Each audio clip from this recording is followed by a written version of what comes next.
Serbia বর্তমানে বাংলাদেশিদের জন্য ইউরোপের একটি অন্যতম সম্ভাবনাময় দেশ।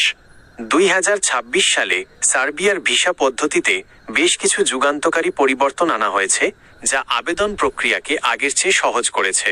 নিচে গুরুত্বপূর্ণ আপডেটগুলো দেওয়া হলো। ডিজিটাল ভিসা এবং ভিসা। ভিসা পদ্ধতি 2025 সালের শেষ ভাগ থেকে সার্বিয়া ডিজিটাল ট্রাভেল অথরাইজেশন বা ডিজিটাল ভিসা পদ্ধতি পুরোপুরি চালু করেছে। অনলাইন পোর্টাল এখন আপনি welcome-to-serbia.gov.rs এর লিঙ্ক ওয়েবসাইটের মাধ্যমে সরাসরি আবেদন করতে পারবেন। বিদেশে যাওয়ার ঝামেলা কম। আগে বাংলাদেশিদের দিল্লিতে গিয়ে ভিসা স্ট্যাম্পিং করতে হতো। এখন অনেক ক্ষেত্রে ডিজিটাল বারকোড যুক্ত ভিসা ইস্যু করা হচ্ছে, যা সরাসরি ইমেইলে পাওয়া যায়। সিঙ্গেল পারমিট আইন 2026 সালে সার্বিয়া তাদের শ্রম আইন আরও আধুনিক করেছে। এখন আর কাজের অনুমতি, ওয়ার্ক পারমিট এবং থাকার অনুমতি, রেজিডেন্স পারমিট আলাদাভাবে নিতে হয় না। এক আবেদন সিঙ্গেল পারমিট আবেদনের মাধ্যমে একই সাথে কাজ ও থাকার বৈধতা পাওয়া যায়। মেয়াদ এই পারমিট সাধারণত 3 বছর পর্যন্ত মেয়াদের হয়ে থাকে।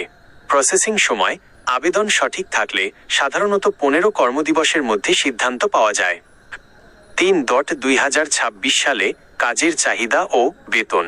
সার্বিয়াতে বর্তমানে দক্ষ ও অদক্ষ উভয় ধরনের কর্মীর ব্যাপক চাহিদা রয়েছে।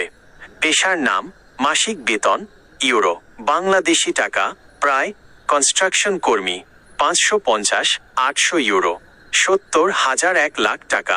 ডেলিভারি রাইডার 600-900 ইউরো, 80-0001 15,000 টাকা। ক্লিনার ও হোটেল স্টাফ 500-700 ইউরো, 65,000-90,000 টাকা। ইলেকট্রিশিয়ান বাই ওয়েল্ডার 900-1-2-00 ইউরো, 1,15,000 1,55,000 টাকা। 4.